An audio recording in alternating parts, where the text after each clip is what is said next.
কিতাবুল্লাহ কুরআনুল কারীমের পরে সবচাইতে গ্রহণযোগ্য সহিহ সবচাইতে বিশ্বস্ত প্রধান কিতাব হচ্ছে বুখারী শরীফ।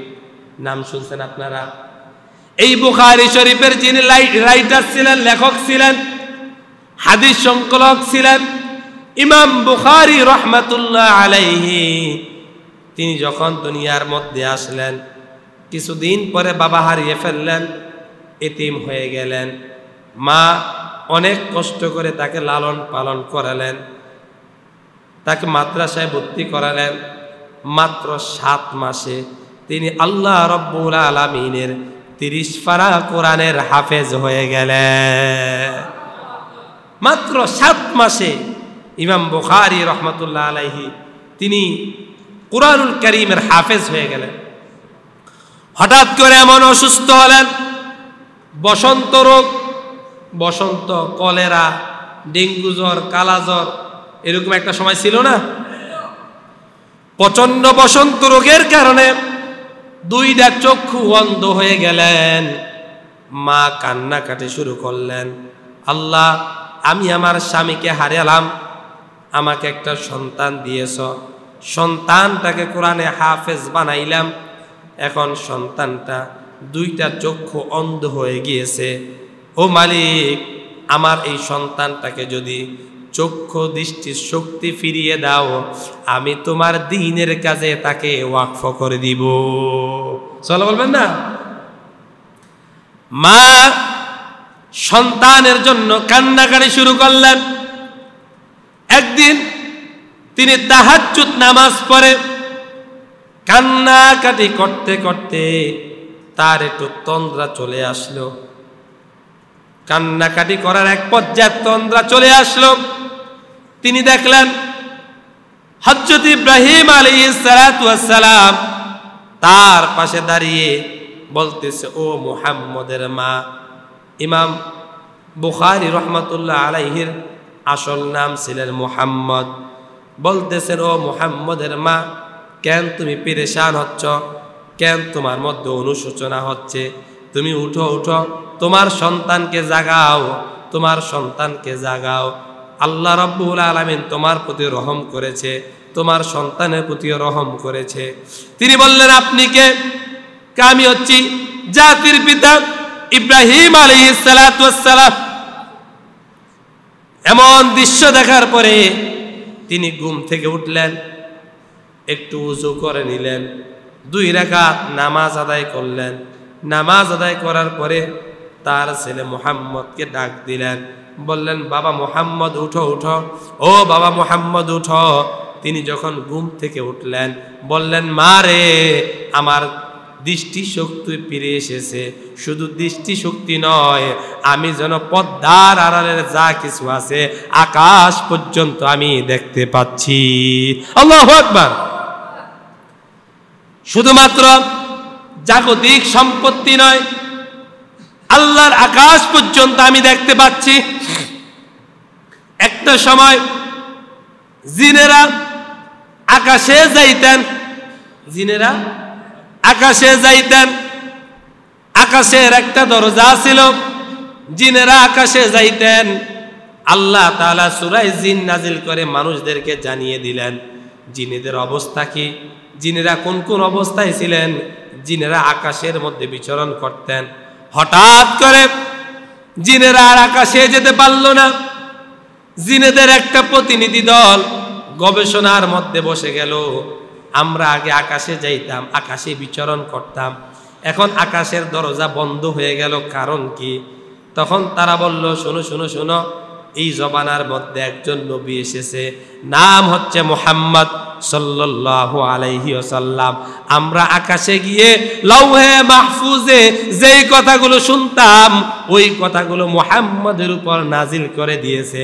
এখন থেকে চুপে চুপে ওই কথাগুলো শোনার জন্য আকাশে যাবার দরকার নাই, মুহাম্মদ সাল্লাল্লাহু আলাইহি ওয়াসাল্লামের দরবারে গেলে ওই কথাগুলো তোমরা শুনতে পাইবা। আল্লাহু আকবার। ইমাম বুখারী রাহমাতুল্লাহ আলাইহি ঘুম থেকে উঠলেন, তিনি আল্লাহর দরবারে শুকরিয়া আদায় করলেন যে ইমাম বুখারী মায়ের দোয়ায় দৃষ্টি শক্তি ফিরে পেলেন। ওই ইমাম বুখারী রহমাতুল্লাহ আলাইহি তিনি শেষ বৃদ্ধ বয়স পর্যন্ত আকাশের চন্দ্র, ওই চন্দ্রের আলো দিয়ে তিনি কিতাব লিপিবদ্ধ করেছেন। আল্লাহু আকবার। আকাশের যে চন্দ্র ডিম লাইটের আলো দেয়, চাঁদ কি দেয়? ডিম লাইটের আলো দেয়। চন্দ্র এবং সূর্যের আলোটি একই ছিল। চন্দ্রের আলো যেমন ছিল, দিনের বেলা সূর্যের যেরকম প্রখরতা, এই আলোটাও তেমনই ছিল। আল্লাহ তাআলা বলেন, জিব্রাইল রে, আমি মানুষের জন্য রাতকে বানিয়েছি আচ্ছাদিত, রাতকে বানিয়েছি পোশাক। যাও যাও যাও, এই চন্দ্রের আলোটাকে একটু কমায়া দাও। জিব্রাইল আলাইহিস সালাতু ওয়াস সালাম নিজের পাখাটা দিয়ে চন্দ্রের মধ্যে একটা বাড়ি দিয়েছেন। চন্দ্রের গায়ের মধ্যে একটা কালো দাগ পড়ে আছে। ওখান থেকে চন্দ্রটা এখন টিউব লাইট নয়, ডিম লাইটের কাজ করে। সূর্য করে টিউব লাইটের কাজ। সূর্য কিসের কাজ করে? টিউব লাইটের কাজ। আর চন্দ্র করে ডিম লাইটের কাজ। ইমাম বুখারী রহমাতুল্লাহ আলাইহি শেষ জামানায় তিনি এমনি ভাবে তিনি কিতাব লিখেছেন। ওই চন্দ্র, ওই যে আলো দেয়, এই আলো দ্বারাই তিনি কিতাব লিপিবদ্ধ করেছেন। মায়ের দোয়ার কারণে এমনি ভাবে চক্ষু আল্লাহ তাআলা খুলে দিয়েছেন। শেষ জমানায় পর্যন্ত কোনদিন চশমা ব্যবহার করতে হয় না। ইমাম বুখারী রহমাতুল্লাহ আলাইহি তার বয়স যখন 8 বছর, এই 8 বছর বয়সে তিনি একদিন স্বপ্ন দেখেন যে রাসূলুল্লাহ সাল্লাল্লাহু আলাইহি ওয়াসাল্লাম মরুভূমির মধ্যে শুয়ে আছেন। রাসূলুল্লাহ সাল্লাল্লাহু আলাইহি ওয়াসাল্লামের শরীর মুবারকের মধ্যে ধুলাবালি উঠতেছে, মাছি উঠতেছে। তিনি বললেন যে নবীর গায়ের মধ্যে, শরীর মুবারকের মধ্যে মাছি ধুলাবালি বসা হারাম। ওই নবীর গায়ের মধ্যে মাছি উঠতেছে, ধুলাবালি পড়তেছে, এর কারণ কি? তিনি তার উস্তাদকে দিয়ে জিজ্ঞাসা করলেন। উস্তাদ বললেন, ও মুহাম্মদ, শুনো শুনো, আল্লাহ তাআলা তোমাকে দিয়ে এমন একটা খেদমত করাবে, তোমার দ্বারা এমন একটা দ্বীনি ইলমের খেদমত করাবে, আল্লাহ তাআলা তোমার দ্বারা হাদিসের মধ্যে জাল এবং জয়ীফ গুলো আলাদা করে দিবে। ইমাম বুখারী 17 বছর বয়সে 1 লক্ষ সহিহ হাদিস, 2 লক্ষ জয়ীফ হাদিস, 3 লক্ষ হাদিসের হাফেজ হয়ে গেলেন। কিতাব লেখা শুরু করলেন। প্রত্যেকটা হাদিস লেখার আগে একবার করে গোসল করেছেন, 2 রাকাত নামাজ আদায় করেছেন। রাসূলুল্লাহ সাল্লাল্লাহু আলাইহি ওয়াসাল্লামের রওজা শরীফের পাশে কিতাবুল্লাহ বুখারী শরীফ লিখেছেন। যতটা হাদিস লিখেছেন ততবার গোসল করেছেন, 2 রাকাত নামাজ পড়েছেন। যে হাদিসের ইবারতে কোনো সংশোধনী আনার দরকার হয়েছে, আল্লাহর নবী সাল্লাল্লাহু আলাইহি ওয়াসাল্লাম ইলহামের মাধ্যমে ইমাম বুখারীকে হেল্প করেছেন। সুবহানাল্লাহ। তিনি যখন ইন্তেকাল করলেন, তার একজন শাগির্দ দেখলেন আল্লাহর নবী সাল্লাল্লাহু আলাইহি ওয়াসাল্লাম 4 জনের একটা বহর নিয়ে তিনি যাচ্ছেন। বললেন, ইয়া রাসূলুল্লাহ, ইয়া হাবিবাল্লাহ, আপনি কোথায় যাচ্ছেন? বলে, তুমি কি জানো না এই জামানার শ্রেষ্ঠ মুহাদ্দিস ইমাম বুখারী রাহমাতুল্লাহ আলাইহি তিনি তো ইন্তেকাল করেছেন। আমি আমার সন্তানকে রিসিভ করার জন্য, আমি আমার সন্তানকে স্বাগত জানানোর জন্য আমি আমার সাহাবী আবু বকর, উমর, উসমান, আলী রিদওয়ানুল্লাহি তাআলা আলাইহিম আজমাইন 4 জনের বহর নিয়ে তাকে রিসিভ করার জন্য আমি রওনা হয়ে গেলাম। শাগির্দ চিন্তা করল, উস্তাদের কাছে দীর্ঘদিন পর্যন্ত ইলম অর্জন করেছি, কিন্তু উস্তাদ দুনিয়া থেকে বিদায় নিয়ে চলে গেছে। ওই সময় তো টেলিফোনের যুগ ছিল না, ওই সময় তো মোবাইল ফোনের যুগ ছিল না, ফেসবুকের যুগ ছিল না।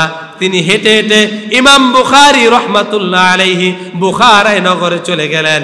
গিয়ে দেখলেন কিছুদিন আগে ইমাম বুখারী রাহমাতুল্লাহ আলাইহি দুনিয়া থেকে ইন্তেকাল করে আল্লাহর ডাকে সাড়া দিয়ে চলে গেলেন। এই ছিল মুহাদ্দিসদের জীবনী। এই ছিল বড় বড় মুহাদ্দিসদের ত্যাগ, যাদের ত্যাগের বিনিময়ে আমরা আজ পর্যন্ত ইলম পেয়েছি। এমনি এমনি ইলম আমাদের পর্যন্ত আসে নাই, এমনি এমনি আমাদের কাছে ইলম আসে নাই। এই ইলম আসার পিছনে মুহাদ্দিসদের অনেক ত্যাগ ছিল, মুফাসসিরদের অনেক ত্যাগ ছিল, তাদের অনেক কষ্ট ছিল। এই ত্যাগের বিনিময়ে রাসূলুল্লাহ সাল্লাল্লাহু আলাইহি ওয়াসাল্লামের সাহাবী থেকে শুরু করে তাবিঈ, তাবিঈ থেকে শুরু করে আমাদের কাছ পর্যন্ত আসতে, ইলম অর্জন করতে অনেক কষ্ট ছিল। এমনি এমনি ইলম আসে না। যারা ইলমের ধারক এবং বাহক ছিল তারা অনেক ত্যাগ স্বীকার করেছে। এই জন্য আমরা খাঁটি ইলমটা এখনো পর্যন্ত চর্চা করতে পাই। কিন্তু আজ দেখা যায় আমাদের সন্তানগুলোকে আমরা সুসন্তানে তৈরি করতে পারি না। আপনারা দেখেছেন গত 2 থেকে 3 দিন আগে তার বোলার একটা সন্তান কোরআনুল কারীমের হাফেজ, মনে হয় মাদ্রাসায় পড়ুয়া সন্তান, মার কাছে টাকা চেয়েছে, প্রেমিকার কাছে দেখা করতে যাবে, কিন্তু মা তাকে টাকা দিতে অস্বীকার জানিয়েছে। এই জন্য মাকে মেরে এরপর ডিপ ফ্রিজের মধ্যে রেখে দিয়েছে। আবার ফেসবুকের মধ্যে স্ট্যাটাস দেয়, আমার মা দুনিয়া থেকে বিদায় নিয়ে চলে গেছে, তোমরা জানাজার মধ্যে হাজির হও। এমন সন্তান দুনিয়ার বুকে আছে না নাই? কি এমন সন্তান লালন পালন করলো? মায়ের দোয়ার কারণে ইমাম বুখারী রাহমাতুল্লাহ আলাইহির দৃষ্টি চক্ষু খুলে গেল। মায়ের দোয়ার কারণে একটা সন্তানের তাকদীর পরিবর্তন হয়ে যায়, জীবন পরিবর্তন হয়ে যায়। আবার পিতা মাতার বদদুয়ার কারণে সন্তান এবং ছেলে সন্তানের জীবনটা ধ্বংস হয়ে যায়। এই জন্য আমরা আমাদের 1 নাম্বার কাজ হচ্ছে আমরা আমাদের সন্তানগুলোকে কোরআনের শিক্ষায় শিক্ষিত করব, ইসলামের শিক্ষায় শিক্ষিত করব। অন্যথায় ওই ছেলে ওই মেয়ে মদ খাবে, আমাদের মাথার উপরে মদের বোতল ভাঙবে, ডাক দেওয়ার মতো শাসন করার মতো কোনো মানুষ খুঁজে পাওয়া যাবে না, ঠিক কিনা? আমার প্রিয় সুধী, এই জন্য পিতামাতার 1 নাম্বার কাজ হচ্ছে সন্তানের যতগুলো হক আছে হকগুলো যথাযথভাবে আদায় করা। সন্তানের যতগুলো হক আছে সন্তানের হকগুলো আদায় করা। সন্তান পিতামাতার কাছে জন্ম হওয়ার আগে 2টা হক পাও না। কয়টা হক? জন্মের আগে না পরে? জন্ম হওয়ার আগে একটা সন্তান পিতা এবং মাতার কাছে 2টা হক পাও না। 1 নম্বরে সন্তান বলে, বাবারে আমাকে তুমি জন্ম দিবা, তোমার যে শরীরটা, তোমার যে দেহটা, এই দেহটা তুমি গঠন করবা হারাম খেয়ে নয়, ঘুষ দিয়ে নয়, সুদ দিয়ে নয়, মানুষের মাথায় বাড়ি দিয়ে নয়, টেন্ডারবাজি করে নয়, চাঁদাবাজি করে নয়, মানুষের ক্ষেত রাইল ঠেলে নয়। তোমার দেহটা গঠন করবা হালাল রুজি দিয়া, হালাল ইনকাম দিয়া তোমার দেহটা গঠন করবা। 2 নম্বরে যেই পাত্রের মধ্যে আমি জন্ম নিব পাত্রটা ভালো হওয়া, ক্ষেত ভালো তো ফসল ভালো, মা ভালো তাহলে সন্তান ভালো। যে মাকে নিবা ওই মা যেন পর্দা করে, ওই মা যেন নামাজ পড়ে, ওই মা যেন রোজা রাখে, ওই মা যেন আল্লাহকে ভয় করে, ওই মা যেন দ্বীন শরীয়ত ইসলাম মেনে চলে। কিন্তু তুমি এমন কারিনা কাপুর বিভিন্ন নায়ক নায়িকাদেরকে তুমি যদি বিয়ে করে ঘরে আনো, তাহলে ওই ঘরের মধ্যে যেই সন্তান হবে ওই সন্তান কখনো পিতা মাতার বাধ্যগত সন্তান হবে না, ঠিক কিনা? এই জন্য সন্তান বলে, বাবারে আমার জন্য এমন একটা মা সিলেক্ট করবা, যেই মা নামাজ পড়ে, রোজা রাখে, পর্দা করে, আল্লাহকে ভয় করে, এমন একটা পাত্রের মধ্যে বাছাই করবা। আজ দেখা যায় আমরা সুন্দরী তালাশ করতে গিয়ে এমন মানুষ ঘরের মধ্যে আনি যেই মা নিজেও নামাজ পড়ে না, সন্তানদেরকেও নামাজের আদেশ দেয় না। আল্লাহ তাআলা কুরআনুল কারীমের মধ্যে বলেন, কু আনফুসাকুম ওয়া আহলিকুম নারা। দুনিয়ার মানুষে তুমি জাহান্নামের আগুন থেকে বাঁচো, তোমার আহাল পরিবার পরিজন যারা আছে তাদেরকেও জাহান্নামের আগুন থেকে বাঁচাও। এই জন্য আমাদের সন্তানদেরকে জাহান্নামের আগুন থেকে বাঁচানোর দরকার আছে না নাই? এই জন্য আল্লাহর কাছে দোয়া করবেন। আল্লাহ ইব্রাহিম আলাইহিস সালাতু ওয়াস সালাম আল্লাহর কাছে দোয়া করেছেন, রব্বি হাবলি মিনাস সলিহিন, রব্বি হাবলি মিনাস সলিহিন, রব্বি হাবলি মিনাস সলিহিন। ও আল্লাহ, আমাকে একটা সলেহ সন্তান দাও, আমাকে একটা নেককার সন্তান দাও। একদিন দুই দিন তিন দিন নয়, এক বছর দুই বছর নয়, এক যুগ দুই যুগ নয়, প্রায় 80 বছর পর্যন্ত দোয়া করেছেন একজনের কাছে। চিল্লিয়া বলুন তিনি কে? সন্তান দেওয়ার মালিক কে? রিজিক দেওয়ার মালিক কে? কিন্তু আজ দেখা যায় আমাদের যদি সন্তান না হয়, আমরা চলে যাই কবিরাজের কাছে, আমরা চলে যাই হুজুরের কাছে, আমরা চলে যাই মাজারের কাছে। জাতির পিতা ইব্রাহিম আলাইহিস সালাতু ওয়াস সালাম এক যুগ দুই যুগ নয়, এক বছর দুই বছর নয়, 80 বছর পর্যন্ত দোয়া করেছেন কার কাছে? এই জন্য সন্তান চাইব কার কাছে? রিজিক চাইব কার কাছে? হায়াত দেওয়ার মালিক কে? ইব্রাহিম আলাইহিস সালাতু ওয়াস সালামের তাকওয়া ছিল আল্লাহ সন্তান দিতে পারে, সন্তান দেওয়ার মালিক অন্য কেউ নয়। এই জন্য তিনি আল্লাহর দরবারে চেয়েছেন। 80 বছর পর্যন্ত আল্লাহর দরবারে চাওয়ার কারণে আল্লাহ তাআলা একটা সন্তান দিলেন। আল্লাহ তাআলা বলেন, ফাবাশশারনাহু বিগুলামিন হালিম।